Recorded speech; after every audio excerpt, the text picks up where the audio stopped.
ఈరోజు తెలంగాణ రాష్ట్ర వ్యాప్తంగా ఈరోజు డిఈఓ ఆఫీసులు ముట్టడించడం జరిగింది.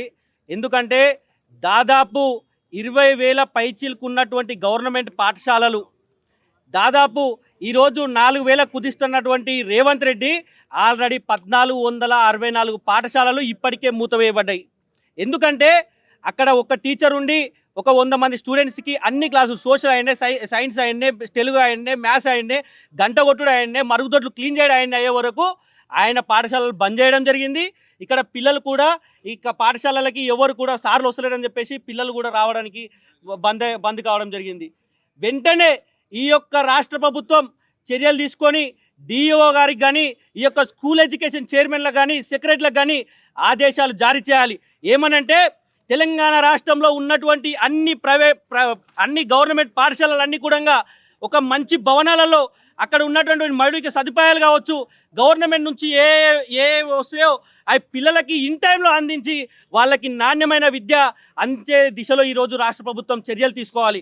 అదేవిధంగా అక్కడ ఉన్నటువంటి బడి పంతులు ఎవరైతే ఉన్నారో ఆ పంతులు కూడా గవర్నమెంట్ ఆఫీసర్లు కూడా ఈ కలెక్టర్ల పిల్లలు ఈ యొక్క ప్రతి ఒక్క డిఓ పిల్లగాడు లేకపోతే రేవంత్ రెడ్డి మనవల్ లాంటి వాళ్ళందరూ కూడా గవర్నమెంట్ యొక్క పాఠశాలలు చదివితే ఈ యొక్క గవర్నమెంట్ పాఠశాలలకి నాణ్యమైన ఈ యొక్క విద్యార్థులకి నాణ్యమైన విద్య అందుతుంది. అదేవిధంగా ఈరోజు తెలంగాణ రాష్ట్రంలో నర్సరీకి డొనేషన్ పేరిట దాదాపు లక్షల ఫీజులు తీసుకుంటూ దాదాపు ఒక ఫీజులు డొనేషన్ లక్షలు కాకుండా నర్సరీకి 3 లక్షల ఫీజు, ఎల్కేజీకి ఒక 5 లక్షల ఫీజు, ఇట్లాంటి స్కూళ్ళని వీళ్ళు ఎంకరేజ్ చేస్తూ ఈ యొక్క రాష్ట్ర ప్రభుత్వానికి ముడుపులు చెల్లిస్తే మీరు ఏమన్నా దందాలు చేసుకోవచ్చు అని చెప్పేసి ఈరోజు విద్యా వ్యవస్థకి డైరెక్ట్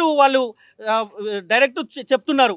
కాబట్టి ఈ యొక్క ఎవరైతే ఈ ఇంటర్నేషనల్ స్కూల్స్ కావచ్చు ఈ యొక్క డొనేషన్ల పేట తీసుకున్నటువంటి స్కూళ్ళపైన వెంటనే చర్యలు తీసుకోవాలని చెప్పేసి ఈ యొక్క రాష్ట్ర ప్రభుత్వం వెంటనే చర్యలు తీసుకోవాలని చెప్పి డిఓ గారికి సెక్రటరీ గారికి ఆదేశాలు జారీ చేయాలి. అదేవిధంగా ఖాళీగా ఉన్నటువంటి దాదాపు కొన్ని వేల పోస్టులు ఈరోజు ప్రైవేట్ పాఠశాల గవర్నమెంట్ పాఠశాలలో ఖాళీగా ఉన్నాయి. ఒక్క పాఠశాలలో కూడా ఇప్పటి వరకు డిఎస్సి వేయకుండా ఇప్పటి వరకు నోటిఫికేషన్ వేయకుండా ఇప్పటి వరకు అక్కడ ఫిల్ చేయకుండా ఈ యొక్క రాష్ట్ర ప్రభుత్వం చోద్యం చూస్తూ ఉన్నది. 2.5 సంవత్సరాలలో దాదాపు 1864 స్కూళ్ళు మూతపడ్డాయి. ఇంకా రానున్న రోజుల్లో దాదాపు నాకు తెలిసి ఆల్మోస్ట్ 10,000 స్కూళ్ళ వరకు మూతపడే అవకాశాలు ఉన్నాయి. మీరు ఇక్కడే చూసుకోండి అన్న, కూకట్పల్లిలో ఒక సులభ్ కాంప్లెక్స్ మాదిరిగా మారినటువంటి గవర్నమెంట్ పాఠశాల ఉన్నది. దాన్ని పట్టించుకుంటలేరు, అక్కడ ఉన్న అధికారులు పట్టించుకుంటలేరు. ఇక్కడ ఉన్నటువంటి డిఈఓ గారు ఏసీలో ఉంటూ ఏసీలో తింటూ వాళ్ళ పిల్లలని ఏసీలో కోసం దాదాపు లక్షల ఫీజులు పెట్టుకొని లక్షల ఫీజులు వసూలు చేసుకున్న స్కూళ్ళలో వేసి అక్కడికి ఈయన ఫోన్ చేసి మా పిల్లగాడే అబ్బా అని చెప్పేసి ఈయన పర్బత్ నడుస్తుంది కావచ్చు. అనేక మంది తల్లిదండ్రుల రక్తాలను జలగల్లాగా పీడుస్తున్నటువంటి ప్రైవేటు పాఠశాలలకి ఎవ్వరు కూడా ఇప్పటి వరకు చర్యలు తీసుకున్న దాఖలు లేవు. వెంటనే ఈ యొక్క ఖాళీ పోస్టులు అన్నిటి భర్తీ చేయాలి. అదేవిధంగా శిథిలావస్థకు మారినటువంటి పాఠశాలలని కూడా అన్ని పునరుద్ధరణ చేయాలి. అదేవిధంగా మౌలిక సదుపాయాలను వెంటనే కల్పించి ఈ యొక్క రాష్ట్ర ప్రభుత్వ పాఠశాలను పట్టించుకొని ప్రభుత్వ పాఠశాలలో ఉన్నటువంటి విద్యార్థులకు నాణ్యమైన విద్య అని డిమాండ్ చేస్తున్నాం. మా డిమాండ్స్ కనుక ప్రభుత్వం ఒప్పుకోకపోతే ఎక్కడికక్కడ రేవంత్ రెడ్డి నీకు ఇప్పటి వరకు ఎవరి భయమో మాకు తెలియదు, కాకపోతే ఏబీవీపీ భయం ఉందని మాకు తెలుసు. ఏబీవీపీ భయం ఏంటో తెలుస్తుంది. ఏబీవీపీ కార్యకర్త తలుచుకుంటే ఏబీవీపీ ఎవరి మనిషి కాదు.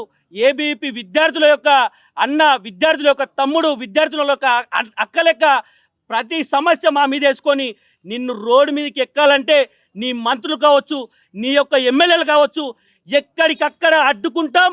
అదేవిధంగా నీ యొక్క మేము ఇంత ఏదో మీడియా ముఖంగా మాట్లాడతారు, వీళ్ళంతా అది అని అనుకుంటామేమో, కానీ అఖిల భారతీయ విద్యార్థి పరిషత్ కార్యకర్తలు తలుసుకుంటే రోడ్డు మీదకి ఎక్కాలంటే కూడా నువ్వు బందోబస్తు పెట్టుకొని ఒక్క కార్యకర్తకి 10 మంది బందోబస్తు పెట్టుకొని నువ్వు బయటికి రావని చెప్పేసి ఈ యొక్క సందర్భంగా హెచ్చరిస్తున్నాను.